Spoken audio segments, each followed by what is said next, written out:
confirmation that we want to see is the Japan interest rate going down. We want to see their yields going down, and we want to see our debt yields going down. We want those things. And for those things to happen, we need Asia to stop selling our debt. Go on the world map right now, guys, and I go look at the ships moving across the globe. There is a line from Japan to Alaska in oil. We have sent all of our reserves to Japan to try to stop their inflation. Which Being is a why child, I like, I don't tell want to myself that day all the trade. time. This is literally Yeah. why I Yeah. bought the Yeah. algorithm to trade for me, and I won again today. Woohoo! And That's it's awesome. like it's just completely unemotional. I don't have to think about. Literally, I was watching it today after the trade initiated, and it was like up.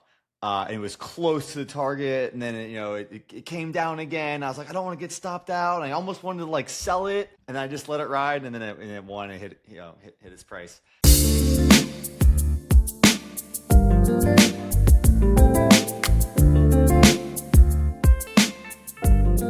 Welcome to Bullish and Beyond. It's Beery the Bull. I'm your AI co-host. Join myself, Brian the Macman, and JT Knows Things while we dive deep into the world of stocks, crypto, and how to live a bullish life. It's time to get bullish, and there's no better place to start than right here. Let's dive in. Hey everyone, welcome back for another episode of Bullish and Beyond. We are always bullish on stocks, crypto, and life. So much to be bullish about. Great to be back here with everyone today. The world is moving fast, so we got some negatives happening, on the macro side, which JT Knows Things is going to get into hardcore, which is why he's also red in that crypto den. Also, great things happening, like Nvidia popping, Apple having a great earnings report, despite having a drop off afterwards. I still have a great follow up there. We can get into CoreWeave and what's happening there on their earnings. We can talk about the government and the yen trade that's happening, the oil reserves going down, Google losing some talent. And wow, also shout out to our sponsor, Matt Brandenburg. Dude, this dude is a SEO sleuth. If you are looking for someone that has an immediate response and also will do an insane SEO deep dive, this is your guy. He has a whole team around him. He's been doing it for decades. He's really solid. His name is Matt Brandenburg, and you can find him at mattbrandenburg.com. That's MattBrandenburg.com. Matt Brandenburg, just like it sounds. Thank you, brother. JT, what do you got? And just to that sponsor note, I actually, from the last episode, did meet with Matt.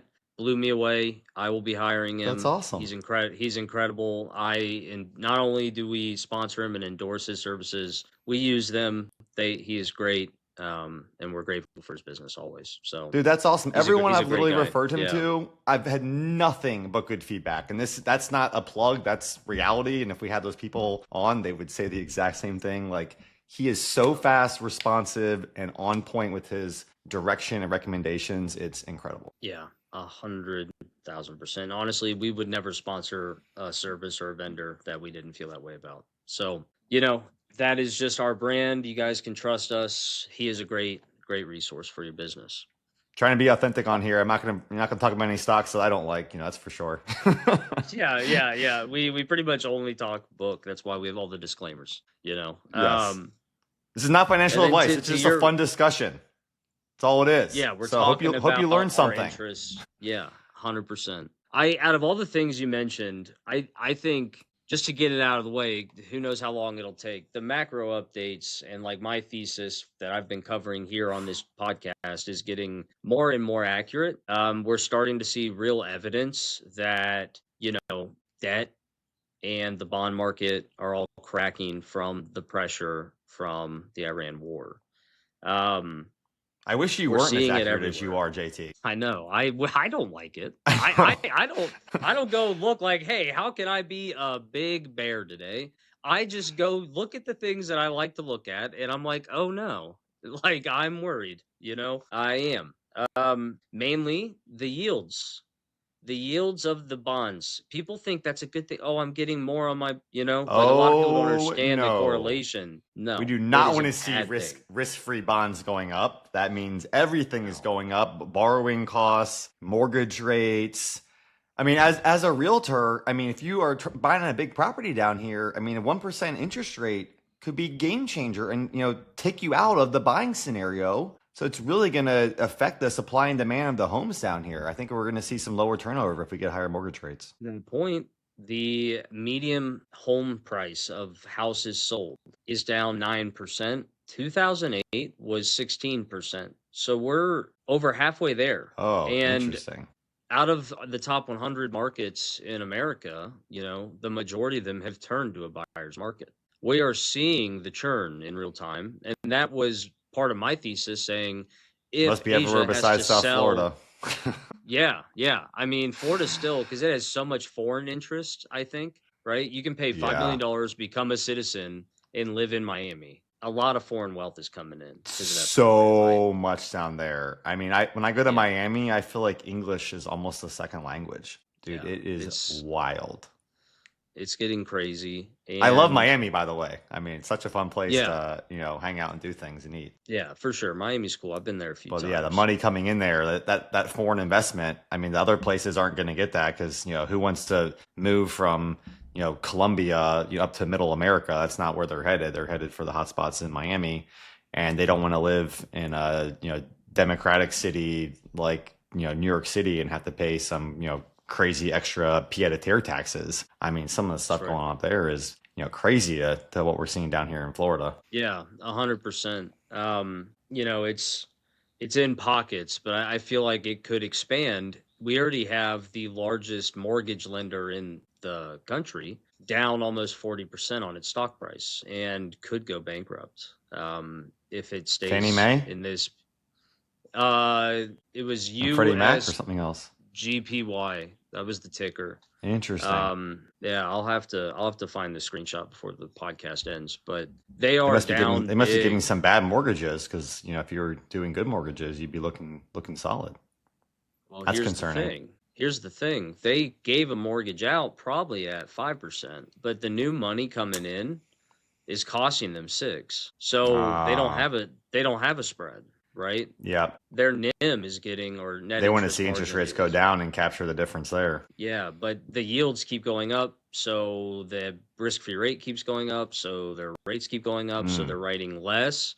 And then when they're slowing down their business, they are not getting that interest on the new loans to cover the difference between the interest they pay for the new money and what they're actually making from all their current business, because of how fast this has happened, right? I mean, you're talking about a 4% difference in a mortgage in less than 2 years.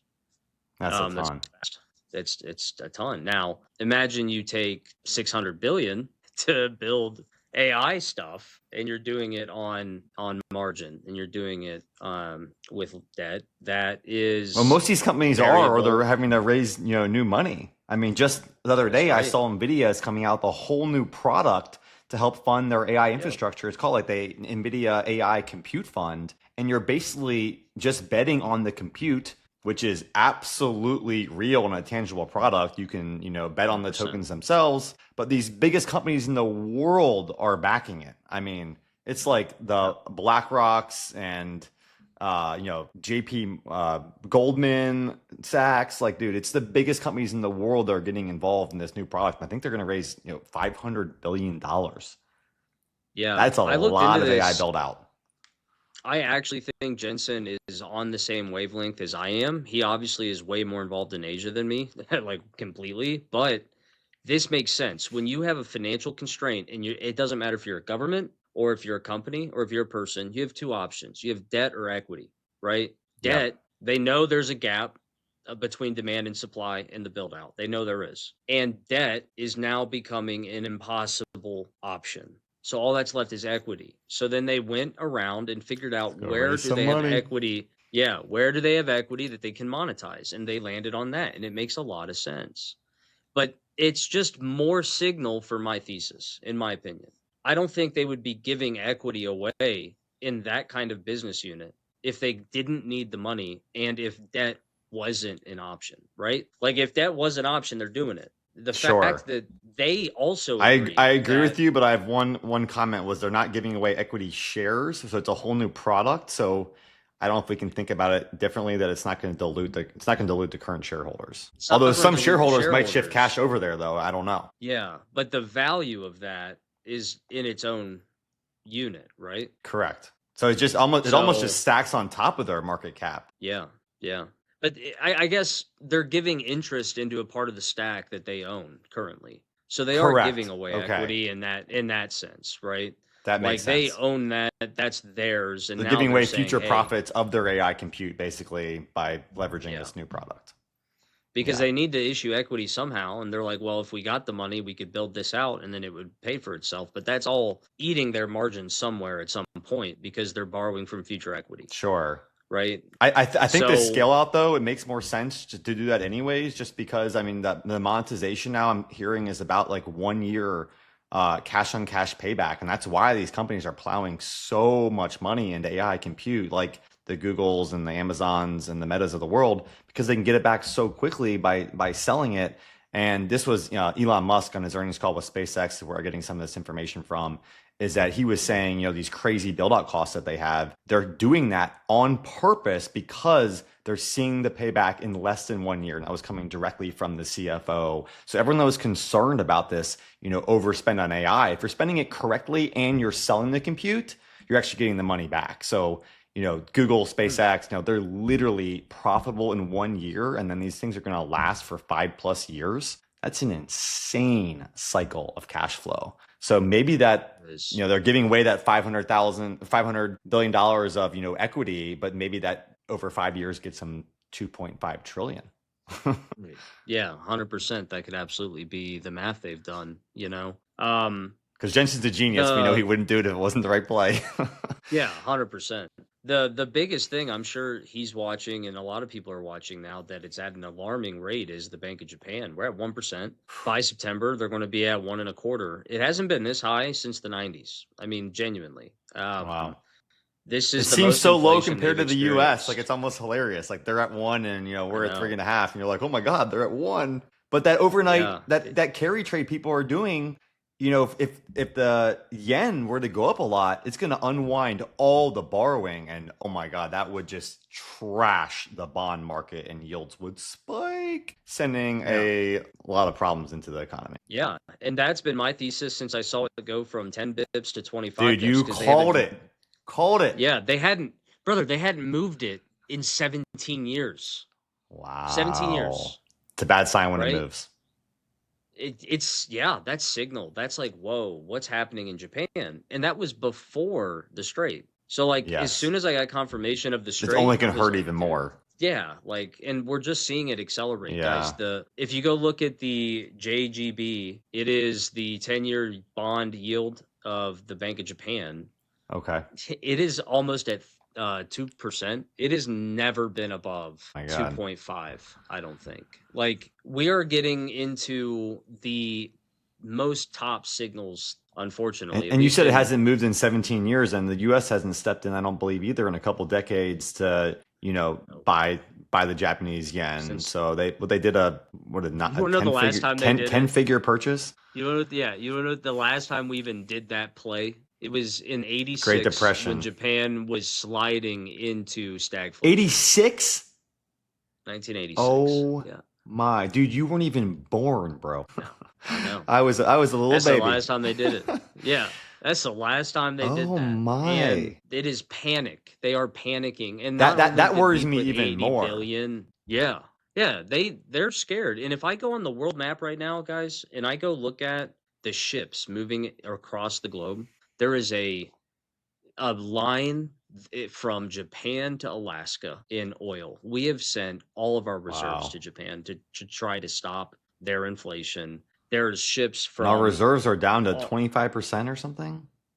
Is that accurate? We have depleted them. Every single country is depleting their reserves at a neck-breaking pace. It's the only thing keeping oil down. JP Morgan last month put out a report that based on the supply disruption, oil should be at 120 a barrel. But we are seeing countries deplete 10% a month, 15% a month in some places.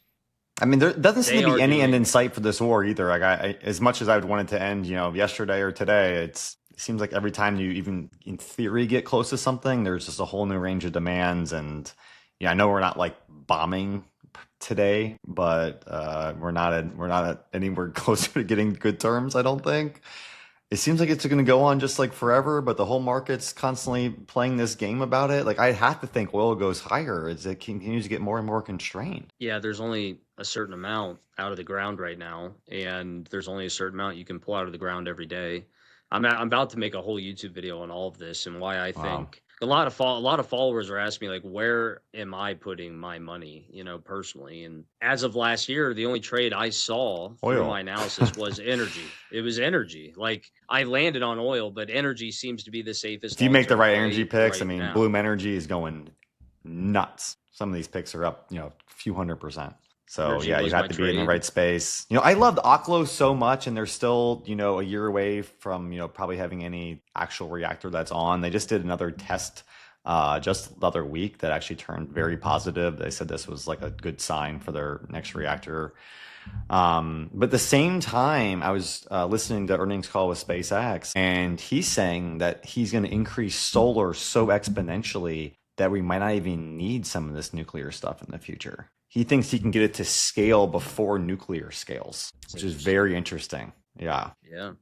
I think we want it he also all. could I be mean, thinking, we're an energy dependent business here. Like we always talk about energy's funding and doing everything. We can't run AI compute without energy. So if we run out and China has energy, we're screwed. yeah. And honestly, this is not my idea. This is Raoul Paul's like thesis, where we get to singularity with AI, and then every single piece of data is on chain, so it all integrates and moves. So your data can go anywhere. There's no silos. It's all on open, public, permissionless chains. And so every robot could be on chain and get the data from a different robot that did something halfway across the world in 400 milliseconds, right? In that future that we're building to, and he thinks it'll be here in 2040. I He believe thinks it. the equation of GDP changes to energy plus intelligence equals output. That's the equation. And intelligence being the combined intelligence of humanity plus robots, and Yeah. then the All the AI. power to the power to actually keep the intelligence running. That gives you your economic output for the country. So in that scenario, the country with the most energy is the best positioned, right? I So 100% agree. We need to focus so much more on creating energy at scale. So I mean, I'm glad we're having, multiple options here. We got oil, solar, we got nuclear coming up. But yeah, can't stop the race to get more energy. That is so key. and people think oil is going to get replaced, like it's ridiculous. Like it's just going to Just there's keep getting so used. there's so much demand, guys. It's the second supply has a little disruption, it rips. Like there's so much demand, you don't understand. It's infinite. No different than Yes. I They mean can't AI turn on the compute. energy It's fast enough. I mean, yeah. it takes a year or two to get the right transformers and set up in these data centers anyways. So, I mean, they're backlogged beyond. I mean, yeah, demand is literally multiple times supply. If you brought the demand to NVIDIA, they'd figure out how to put it to use. If you brought the supply to Like NVIDIA, they'd put it to yeah. use. Yeah. In a world where there's 100 times more solar, nuclear, whatever energy, oil is still being used because they're like, yeah, I why would agree. we turn down a trillion We'll of still this, use it. yeah, it's like we'll use it all. We don't care. We need energy. However, It's the like price would go down in this scenario where there is it a would. much greater share of, solar and nuclear. Oil's half going to come down, but that inflection point is years off. I mean, I'm making it A up long 2030. way. Like it's not. It's Yeah. we're not there yet. This build out is going to take years. Yeah. I think it could be further than that for that kind of energy play. No, I know. And most of the nuclear I we're don't talking about know. now, even they're starting now, is still 2030. Even though like they're like literally building it. Yeah. I mean, the reality is it's been a petroleum based system since 1890. Like everything we've done from the rubber on our tires to the So rubber and the true. adhesive in our concrete, our pavement, the clothes I'm wearing, the food you even eat, all of the dyes and all the stuff they put in it, all the preservatives, it's all petroleum products. Our pharmaceuticals are derived from oil. Everything is oil. Plastic, your plastic grocery bags, your Do you water think we'll bottles, ever be it's able to all replace petroleum that stuff? Like products. like let's say we get rid of the energy need and we got that replaced with solar and nuclear. I wonder if we'd ever be able to replace the stuff that's going into our food and clothes and products. Like, is that a I world don't we know. see? If we had hydrogen engines and you got rid of the need for gasoline entirely, that's only 32% of oil's uses. So I It's mean, you're not even crazy. talking about like That You wouldn't know even what I mean? alleviate Like, the issue we have with the current demand being oversupply. yeah, and are you really going to have like I don't Oh, know a wind or solar powered oil barge moving 3 million barrels? Like I don't know, it doesn't even make sense. that Like would we're be still going to do hilarious. logistics with diesel, you know. Like there's a guy in this is a weird little nuance. Just again with my energy, my call. Like this guy was basically forced by California to replace his trucks with batteries. It Okay. was 18 trucks, a small logistics company. Really shitty outcome in a county of California, just a thing that he Not was surprised. dealing with. Yeah.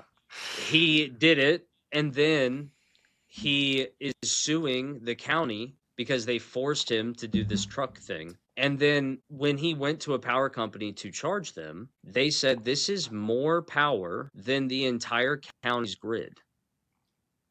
And he was unable to even keep one running. No way. So then What a he sued the terrible county. nuance. Yeah, yeah, he sued the county for like millions of dollars, all the equipment. I mean, I don't know where the case is at, but that is a thing. So like I think we have Wow. 10, 20 years of energy development for us to get the first thing that is replaceable to the trucks. It'll be autonomous, but it needs to have a different energy input. Like the Yes. last thing to go will be the ships in the ocean. We're going to use diesel. I mean, that 32% Or might be, nuclear. yeah, or nuclear, but a third of oil is all you're talking about, and that Dude, will speaking of take moving of oil in decades. the ocean, I saw the cost now per day for a super tanker is $500K for a day. And it's doubled since the start of the war. That is wild. How could you even afford to even move it anymore? It needs to trade at 120 a barrel, then it makes sense. That's what I'm saying. Like, how is it not affected that price more? Like that hasn't come into effect The yet? reserves. Just It's the the reserves. Dude, Wow. when I say 10, that's not small, right? Some of these countries have 800, 900 million, a billion barrels, like barrels.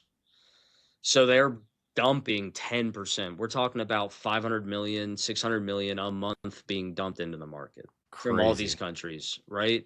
Eventually, those reserves deplete, and you will see something So that's the question insane. is, do the reserves deplete faster, or does Iran's, economic sanctions hurt them enough that sometime they give in? That's where we're at this point, it sounds like, because we're just waiting for them to fold.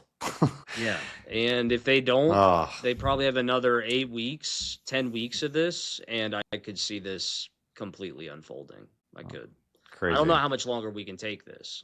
I don't The either. second oil goes back up to the, triple digits, and countries' reserves are now at 60, 70% depleted, they're not going to release more. They No, can't. it's at some point you'd have to hold on to it So for then, national security. Yeah. before we get into the next topic, make sure you hit that subscribe button so you don't miss anything. We bring content to you week over week from the market at Bullish and Beyond. Hit that subscribe button now. All right, change the Yeah, topic. so Speaking of yeah. depleting reserves, Google's AI team got depleted. Good and bad, though. They are investing in these companies that are, spinning off. So the Googlers, got some money from Google Ventures, but they're really losing that core team. This gentleman, Jeff Dean, and his core team leaving to start a company called Discovery Loop. And then the number one guy from DeepMind, Dennis Hassabis, he's changing roles. And there's a lot of discussion around, why he's moving roles. But he's leaving as the CEO of DeepMind to now be Google's AI scientist. And they're spinning it as a step up. But it doesn't seem like someone that would move aside to change roles when DeepMind is literally his baby. That's interesting. Google. Yeah, I know. I don't have any I insight feel like it's beyond unexpected that, out of Google. personally. Yeah. But it crushed the stock. I mean, it was down about 5% on the news or something like that. Yeah. So I mean, they're Key definitely leadership hurting. There's been changes. delays in their model. I mean, Gemini 3.5 Pro hasn't come out. It's kind of been delayed, and all these companies that are blowing smoke, saying like, "I'm so scared to release models because it's gonna like take over and cybersecurity risk." Like, dude, you're just trying to make your stuff sound good. I'm sure there probably is some risk, but there was risk to the last model too. So like I 100%. don't know why they'd be holding it back. Seems like they need to release something. They're a little bit behind right now on this the race. It seems like it's more of a duopoly at the moment between Anthropic and OpenAI. And where's Google today on that? I love Google, by the way. Yeah, I love Google. I don't use even it all know the if they're time. in the conversation. You know, I don't use Gemini for much, if anything, outside of their like when I type in a Google search, their AI will be more Yeah. helpful than the links that, in their search Yeah. algorithm. But I do that's actually about like it. Google's AI search now. It honestly is helpful. And I still Yeah. use ChatGPT a ton. And and I'd say I'm an expert at, getting to do what I needed to do. But that Google AI is just a quick search that works well. I would agree. Yeah, I like it. They have so many products out there with billions of users. Like it's just like a no-brainer for them to be an AI leader. I think they have 4 products with 3 billion users and 13 with over 1 billion. I mean, no company can say that. Yeah, Like Apple has two and a that's half billion people on crazy. iPhones, but they don't have Yeah. 4 products that also have 3 billion users. I mean, dude, it is wild. What would those be? Gmail, Gmail, Google, Android, Android. Maps, That makes and sense. YouTube. That makes sense. Yeah. I mean, your YouTube is popping off. Yeah, yeah. Content's doing well, man. We've averaged 300% growth past 3 months. Kind of crazy. Yeah. That is really That's what good. we need. I love it. Just in time for me to drop that academy, which is officially live as of yesterday. Yeah, give us a shameless plug on the academy. Tell us more about it. Crypto Fundamentals Academy. This is where you would go if you actually are a serious investor with enough capital that you don't want to fuck up, essentially. I teach you exactly how to allocate your capital, where to allocate your capital. We have a ton of value adds in there. I also provide a proprietary macro report that I only provide to allocators as a service. I share that with my students so they can see what actual fund managers are doing with capital based on real data, which is really neat. And I have all my tokens that I've researched, my grades and my watch list. I just give you everything that runs my fund and my success in investing in crypto all to you guys. So it's all there. We have a monthly call and it's just a really good place to understand and navigate crypto and markets at large. That's what I've been working on. Hey, you know what keeps me going, man? Dude, these energy drinks, Odyssey Energy, got little mushrooms in them. Not magical. Yeah. They help your mood and your focus. Really, really good. 2 different kinds. I got the 222 milligrams. I got an 85 milligram if you're just looking for a little bit. Dude, this is so on brand for me. Look at this blue. It's pretty good. Dude, you're gonna have to send me some of those samples. I want to try it. I like the I adaptogenic coffee. absolutely love it. I mean, Yeah. they taste great. They feel good. I'm not getting hit with like after the spike, there's nothing, no come down or anything like that. It's all caffeine from green tea. It's healthy ingredients, things you actually can read, real fruit concentrates in it, 0 sugar. I mean, this is on point. Absolutely love it. Shout out to my buddy that made this drink, Odyssey. Yeah. I'm gonna have to check that out. Sounds awesome. I got the blue bow tie hat today. I got all my blue on today. This is my business that's doing my RV park and boutique hotel investments. So if we got anyone out there that's doing some commercial investments in boutique hotels or RV parks, hit me up. I'd love to chat. See if you want to get involved in any of the deals I'm doing. Man, that'll be me here soon once this oil trade. It's exciting. Yeah, man. It's looking so good, dude. I think I hit it out of the park. I'm so pumped. Dude, you're careering right now in the oil trade. It's not for the reasons I would like it to win, but I'm very happy for you and everyone else involved. I know. Man, it feels weird because I made the decision. I thought it was good. I didn't know it'd be this good, that I'd be this good at the macro thing. Yeah, it's been, fuck, I can't believe it. I expected a conflict. I didn't expect Iran. I didn't expect them to then do what they did. Like, that's crazy. Yeah. Like, I was so just ongoing. This is not short-lived. Yeah, I was expecting a sprinkle of disruption. This is a freaking nuclear bomb of disruption. If I got anything wrong in my thesis, it was the amount of pressure that could be exerted there. I underestimated that, which just made the play better. Yeah.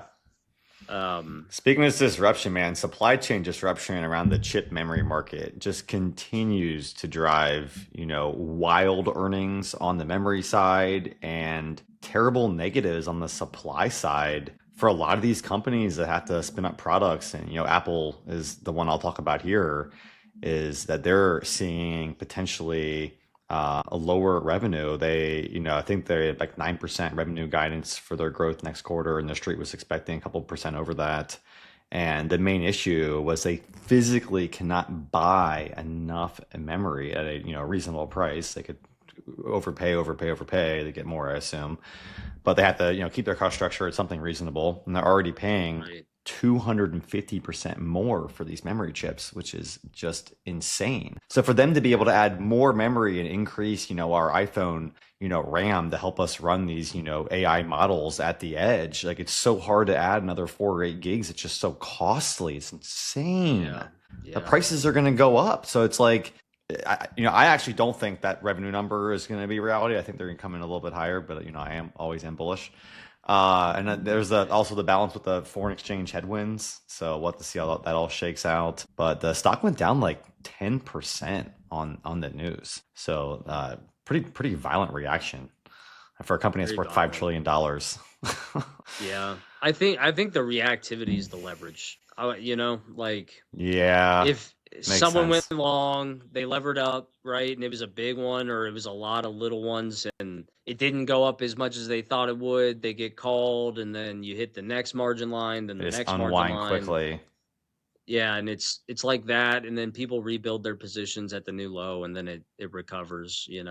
That's what I think it is. It's kind of steady now again. Yeah, and it'll do another leg up. Not worried about it for the future. Yeah, 100%. I'd be remiss if I didn't touch on Bitcoin updates. We are crabbing still. Yeah, we're crabbing still. We are. I feel like we're on the beach, JT. Why are we always crabbing?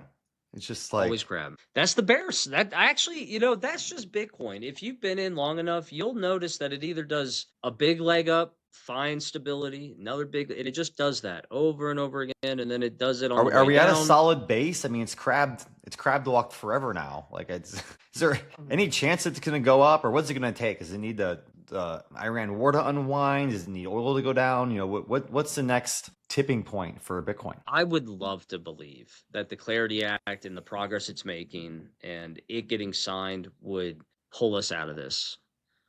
I do not know if Bitcoin, and this is a good thing for me to look into to update you all for the next cast, but I don't know if we've ever seen Bitcoin grow in a risk-off capital market, right? I do not see any wouldn't make sense. It's a risk-on asset. Right. It doesn't have that gold branding. That paradigm shift has not changed, right? So it's not happened yet. So people see it as risk. It's like a riskier gold. And gold's doing great though. Gold's doing great. Yeah. The market's basically at all new highs. I mean, I think it hit a high 2 days ago. So there's only two ways. The market doesn't seem to care. Like, risk is people are adding more risk. Well, gold is a de-risking event. Yeah, and it's inversely correlated to bond yields. So you would expect this.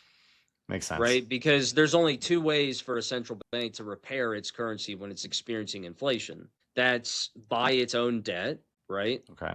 Or repair the backing of the currency, basically their balance sheet, which would include metals or gold. So they usually do both. Asia is doing both. They are selling our debt, buying their debt, and buying gold to repair their own economy and their own currency. Yeah. They're dumping the dollar everywhere. Everyone is. So just to help themselves, because they're like, hey, this oil thing, it's a real thing. I'm struggling.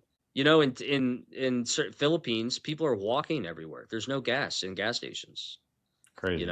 So it's a thing. Right? A bunch of other places have that same experience at this point. Yeah, if you just type in energy crisis and then put a country in front of it that is south of the strait, just go look.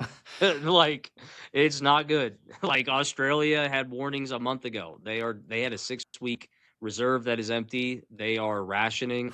You have the Philippines that are completely out. I hope this stuff unwinds. I mean, it'll obviously affect your oil investments and everyone else in that market, but hopefully oil can just steady out and we get past some of this, get a few more of these oil tankers through the strait. I'm not greedy. 50% cash on cash return at 60 a barrel, I'm good with that. And the world is in a better place between 50 and 70. If I stayed there and I'm making money, that's good money. I don't need those kinds of returns. Everyone else will make money. It'll help out. I'm on this side of helps the whole loop of everything we're investing in here. Yeah, because then I could take that 50% and then go put it in stocks and get another 20% and put it in crypto, get another. Man, we gotta get you some allocation, brother. We gotta get you Nvidia and Apple and Rocket Lab and Tesla. Let's go. No, I am going to be buying stocks at some point. I just don't like their prices. They're at all-time highs. I'm a patient man. I'm a patient man. All right. I'm not locking any profits though. I'm along for the ride at this point. I love it. These are great long-term plays. I'm not selling them when I buy them, but I want to buy them right. And I'm like Warren Buffett. I'll wait years for the right price. I'm good. I waited. So when you're bullish, you also need patience, because when you're overly bullish and exuberant, you will buy at those high prices. So that is the reason to keep your head on straight, even when you have a bullish mindset. Yeah. Luckily, I think I got a little extratism or ADHD or whatever that than you, where I'm just a computer. I just see the data, and I do experience emotions about my decision, but I can never like out argue myself. I'm just like, no, it makes sense. Like, stop. I'm way too emotional about my decisions. Yeah, I'm like, which is why I don't want to day trade. This is literally why I bought the algorithm to trade for me, and I won again today. Woohoo! And it's awesome. Like, it's just completely unemotional. Just makes it trade. I don't have to think about. Literally, I was watching it today after the trade initiated, and it was like up, and it was close to the target, and then it came down again. I was like, I don't want to get stopped out. And I almost wanted to like sell it, and I just let it ride, and then it won and hit its price. But that emotion in me wants to close the trade and like take a half the win that it could have been. I didn't do it. Yeah. But dude, it's crazy. It really affects me, and I'm sure I'm not the only one. Obviously, no. The mental trading game is so hard to master. I'm reading all these books about it. I don't think I'm a good day trader. It's not who I am as a person. I get very emotional about a lot of stuff in life. Yeah. I'm honestly not equipped for it either. Like, I can't. It's so when hard. You go down to those time frames and you have that pressure, I don't do well either. That's why my fund is discretionarily long. Some of the best most of these trades are 3 to 5 minutes long. that are happening on the algo. Like, it's short term sniping these prices. Like, but you have to be able to make that mental decision, have clarity at those windows is exhausting. It is, yeah. It is. If you have enough size, I mean, I know people that'll live on 20 minutes of work a day. They just trade. Oh, yeah. But they do it with 5 million. But if they win, they made 40K that day, and that'll most of the trading books that I'm reading, these high level traders typically do like an hour or two of research before the market opens, and then they only trade the first hour, and then they're done. And they've even proven that when they're tracking their trades by hour, for instance, that the trades they make in the afternoon are way less profitable. And it's just because there is mental fatigue. I mean, you can only look at a screen and the numbers move, at a hyper rate so much, or you'll lose your mind. So it makes sense. So like, dude, hit your window, hit your price target, and move on to the next day. That's right. All right, speaking of moving on, dude, this has been a great pod. We hopefully gave people a lot of good bullish ideas and also tempered the rationale with some of the real macro stuff happening around the world. Dude, thank you for cluing us in, JT. You really know so much about the macro. It is wild. We all need to listen into that. I appreciate it, man. I'm glad to bring it here. And if you want it all the time, to my academy, go check it out. I love it. Yeah. Look at us both repping our logos today. Pretty sweet. I know. It's like we're all right, stay bullish, everyone. See you guys soon. Until next time, guys. See ya. Cheers. Bulls. That's a wrap on today's episode of Bullish and Beyond. Remember, the market never sleeps, and neither should your ambitions. Whether it's stocks, crypto, or just leveling up in life, stay focused, stay bullish, and keep charging forward. Keep your energy high and your mindset bullish. This is Beery the Bull, your AI co-host, Brian the Mac Man, and JT Knows Things signing off. All content published by Bullish and Beyond, LLC reflects personal opinions only and is provided for informational purposes. Please conduct your own research and discuss with your accountant and/or financial advisor before making any financial decisions. The information presented should not be taken as financial advice. We are not financial advisors. Nothing you hear, see, or read in our content should be considered as any form of financial, investment, or legal advice, or a solicitation to buy or sell any assets, or to make any financial decisions.